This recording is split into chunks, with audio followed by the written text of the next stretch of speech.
Hello students, आप सभी को आज के इस वीडियो में सभी का स्वागत और अभिनंदन है। आज का हमारा टॉपिक रहेगा कि 2025 में सैनिक स्कूल पास करने का नया तरीका क्या है।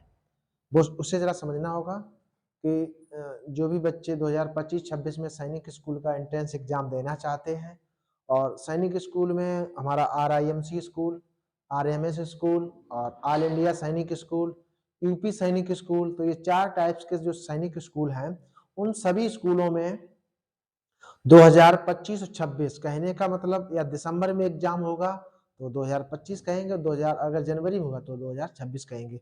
इस तरीके से 2025 और 26 में सैनिक स्कूल पास करने का नया तरीका क्या है वो हम आप लोगों को बताएंगे। ये बहुत ही सीक्रेट है क्योंकि अभी आपके पास परीक्षा की तैयारी के लिए सीमित समय है। तो अभी से आप अपनी अगर रणनीति बनाएंगे तो परीक्षा में पास करने के जो तरीके हैं वो हम आप लोगों को बताने वाले हैं। और इस वीडियो को अगर तरीका पूरा समझना है तो वीडियो को अंत तक जरूर देखिएगा। तो इसमें आपको हमारे 3 तरीके हैं। 3 तरीके से हम अपना जो 3 तरीके ऐसे हैं जिनसे अपने सैनिक स्कूल को पास कर सकते हैं।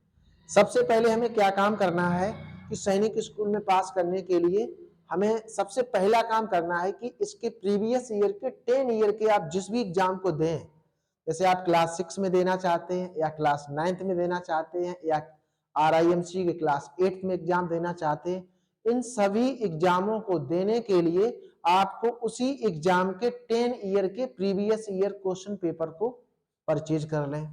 10 ईयर के प्रीवियस ईयर के क्वेश्चन पेपर को परचेज कर लें और उन सभी क्वेश्चनों को जब परचेज करेंगे तो उसमें 10 ईयर के सेट प्रेजेंट होंगे।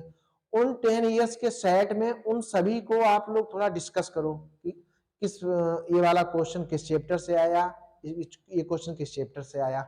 इससे पहले आपके पास पूरा सिलेबस होना चाहिए। आप जिस भी एग्जाम को दे रहे हैं, जैसे क्लास 6 में सैनिक स्कूल का दे रहे हैं तो क्लास 6 का सैनिक स्कूल का पूरा सिलेबस आपके पास होना चाहिए। और हमारे जो इससे पहले के वीडियो है उसमें सैनिक स्कूल के सिलेबस को भी समझाया गया है और यूपी सैनिक स्कूल के सिलेबस को समझाया गया था, ठीक है, 9th और 6 वालों को। इस तरीके से आपको सैनिक स्कूल का सिलेबस एक 2-3 बार उसको रीड करें और 2-3 बार रीड करने के बाद फिर पास्ट ईयर के जो प्रीवियस ईयर क्वेश्चन पेपर है 10 ईयर के, उन क्वेश्चनों को परचेज कर लें और उन क्वेश्चनों को लगातार देखें कि क्वेश्चन का एग्जाम में पूछने का तरीका क्या रहता है। कि मान लो LCM SCF से जो क्वेश्चन आया वो किस तरीके से पूछता है, या मैथ में, साइंस में, जीके में, रीजनिंग में, इस तरीके से इंग्लिश में जो भी प्रश्न पूछने का पैटर्न है वो आपकी समझ में थोड़ा बहुत आ जाएगा। जब आप ओरली प्रीवियस ईयर पेपर पढ़ लेंगे उसके बाद आपको क्या काम करना है, पहला तरीका ये क्लियर हो गया। दूसरे तरीके में हमें क्या काम करना है कि आपको जो भी आपके चैप्टर लिस्ट बनाएंगे, एक तो सिलेबस आप पहले पढ़ चुके होंगे, दूसरी बात जो आप प्रीवियस ईयर के पेपर देंगे उनसे भी अपनी एक न्यू चैप्टर लिस्ट बना लें। न्यू चैप्टर लिस्ट ये बना लें कि ये चैप्टर इस चैप्टर से ये वाले प्रश्न हमारे आए हुए हैं परीक्षाओं में।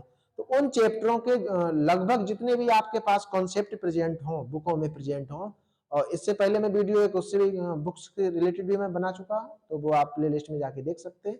तो उन जब आप चैप्टर बनाएंगे उन सभी चैप्टरों को आप अच्छी तरीके से डिस्कस कर लें। सभी चैप्टरों को पूरी कंप्लीट तरीके से, चाहे इंग्लिश का हो, जीके का हो, मैथ का हो या रीजनिंग का हो, और उन सभी चैप्टरों को अच्छी तरीके से कवर करके नोट्स बना लें बाकायदा, कम से कम। और हर चैप्टर से रिलेटेड कम से कम आपको 100 क्वेश्चन करने की प्रैक्टिस होनी चाहिए और 100 क्वेश्चन होने चाहिए। और चैप्टर वाइज जब आप उसे रीड करेंगे तो हर इस चैप्टर से कम आपको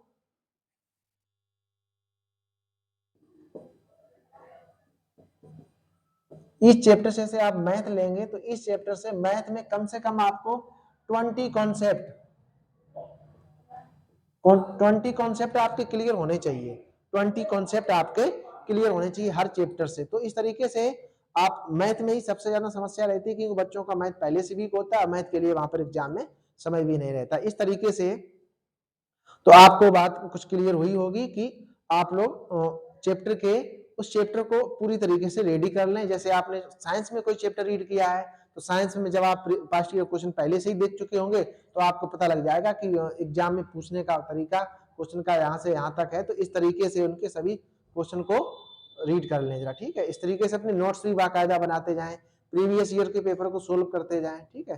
तो ये हमारे दो काम हो गए। सबसे पहले क्या काम करना है, पास्ट ईयर के पेपर को देखना है। दूसरे नंबर उन पास्ट ईयर पेपरों से आप चैप्टर लिस्ट बनाएंगे, उस चैप्टर को आपको डिटेल अच्छी तरीके से पढ़ना है। अच्छा, इसके बाद में एक तीसरा काम करना है कि जब आपके एग्जाम के कम से कम 2 महीने शेष रह जाएं, 2 महीने शेष हों, तब आपको एक प्रैक्टिस सेट लेकर, जिस भी क्लास का आप एग्जाम देंगे, क्लास 6 में या क्लास 9th में या क्लास 8th में, तो उस जो आप एग्जाम देंगे उसी से रिलेटेड आप प्रैक्टिस सेट परचेज कर लें और कम से कम 2 महीनों तक कम से कम आपको 50 प्रैक्टिस सेट का लगभग प्लस का प्रैक्टिस सेट कर लें, कि जिससे आपको क्या काम होगा, अपना टाइम भी बाउंडेशन रखें। जैसे आप घर पे जब बैठ के एग्जाम देंगे, जैसे आपने पहला प्रैक्टिस सेट किया है तो पेपर के हिसाब से जैसे आपको 2.30 मिनट्स का टाइम दिया जाएगा, तो आप अपने प्रैक्टिस सेट को उठाएं बाकायदा, इसमें से बुक वाले को, और 2.5 घंटे का समय निकालकर आप उसको पेपर को सोल्व करें। बाकायदा पेपर को विद आंसर शीट के सोल्व करें। आंसर शीट को सोल्व करने के बाद फिर आप उसमें आराम से अपने आंसर चेक भी करें, तो इसमें आपको ये पता लग जाएगा कि हमने जब पेपर एग्जाम दिया था तो हमारे कितने नंबर्स में आए हुए, कितने नंबर्स प्रेजेंट सही हो गए हैं। तो इस तरीके से आपको इन 3 बातों का ध्यान रखना है, और जिन भी बच्चों के फार्म पड़ेंगे तो अपने ये 3 काम करना तुरंत ही स्टार्ट कर दीजिएगा, जिसमें कि 2025 में जब दिसंबर में एग्जाम होगा तो अभी से हम तैयार जब रेडी रहेंगे तो हम अच्छी तरीके से एग्जाम पास कर लाएंगे। तो इसी तरीके से हमारा आप लोगों से यही कहना है कि जिन भी विद्यार्थियों के सैनिक स्कूल में फार्म पड़ेंगे, या उनके माता पिता से भी कहना कि अगर आप अपने बच्चों के सैनिक स्कूल में फार्म डलवाना चाहते हैं तो समय बहुत कम है, क्योंकि फरवरी निकलने वाली है और दिसंबर में एग्जाम हो सकता है। तो इस तरीके से देखें तो 6 से 8 महीने ही हमारे पास, 8 से 10 महीने ही रिसेंटली मेरे पास बचे हुए हैं। तो इन 3 मेथड को अपना लें। सबसे पहले मैंने आपको बताया था कि पास्ट ईयर पेपर को परचेज कर लें। दूसरे नंबर पे आप उसको चैप्टर को पूरा डीपली पढ़ें। तीसरे नंबर, परीक्षा के जब लास्ट समय में उसको प्रैक्टिस सेट करें, और प्रैक्टिस सेट भी करें तो उसको OMR पे करें, OMR शीट पर करें प्रैक्टिस सेट। OMR शीट होती है ना, उसी पर आपको प्रैक्टिस सेट करनी है। प्रैक्टिस सेट उसी पे करना है, क्योंकि जब आप उसमें गोला फिल करेंगे, जैसे कभी कभी क्वेश्चन जब देखेंगे, जैसे आपने क्वेश्चन नंबर 1 का जैसे A, B, C और D प्रेजेंट है, इसी तरीके से आप जब 2 देखेंगे तो A, B, C और D इस तरीके से प्रश्न होंगे। तो जब आप पहले का टिक करेंगे तो पहले का B करना, तो आपको B को इस तरीके से फिल करना होगा। हम आंसर शीट से रिलेटेड भी, जैसे दूसरे का आपको सी करना तो आपको सी इस तरीके से करना है। तो इसमें क्या होगा, आपको वहां पर एग्जाम देने की जो प्रैक्टिस होगी वो आपकी लगभग सही हो जाएगी। OMR शीट, उससे एक बेनिफिट ये भी बहुत बड़ा होगा कि OMR शीट आप जब आप परीक्षा में फिल करेंगे तो आपसे गलती कम से कम होने की संभावना रहेगी।